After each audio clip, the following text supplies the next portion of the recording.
ইরানের president Masoud Pezeshkian রবিবার পুনর্ব্যক্ত করেছেন যে তেহরান পারমাণবিক অস্ত্র অর্জনের চেষ্টা করছে না এবং এ বিষয়ে প্রয়োজনীয় নিশ্চয়তা দিতে দেশটি প্রস্তুত।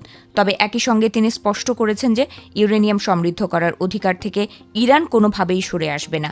সুইজারল্যান্ডে অনুষ্ঠিতব্য ইরান ও যুক্তরাষ্ট্রীয় প্রতিনিধিদের মধ্যকার গুরুত্বপূর্ণ আলোচনা ঠিক আগ মুহূর্তে এই মন্তব্য করলেন তিনি।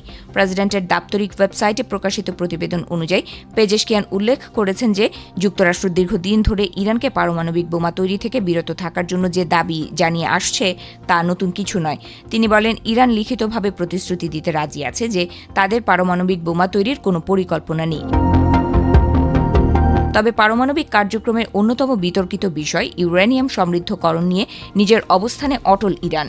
পেজেশকিয়ান পরিষ্কার জানিয়ে দিয়েছেন, ইউরেনিয়াম সমৃদ্ধ করার অধিকার তাদের দেশের জন্য অত্যন্ত গুরুত্বপূর্ণ এবং এই অধিকার ত্যাগের কোনো প্রশ্নই আসে না। তাদের মতে আন্তর্জাতিক পক্ষগুলোর কাছে এই অধিকার মেনে নেওয়া ছাড়া কোনো বিকল্প উপায় নেই।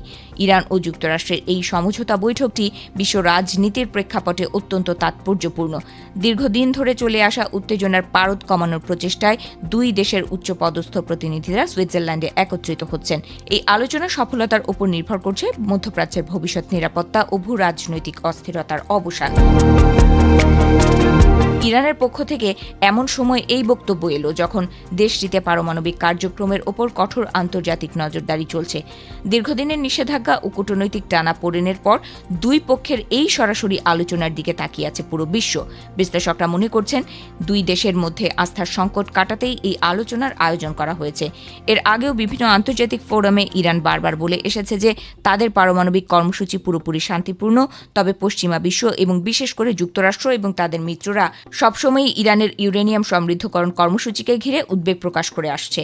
তেহরানের নতুন এই নিশ্চয়তা এই উত্তেজনায় কতটা প্রলেপ দিতে পারবে তা এখন বড় প্রশ্ন।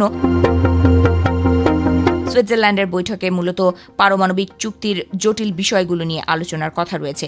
যুক্তরাষ্ট্রের তরফ থেকে যে দাবিগুলো তোলা হচ্ছে তার বিপরীতে ইরান কতটা নমনীয় হবে বা নিজেদের অবস্থানে অনড় থাকবে সেটি এখন দেখার বিষয়। আলোচনার টেবিল থেকে নতুন কোনো ইতিবাচক সংকেত আসে কিনা সেদিকেই বিশ্ববাসীর নজর।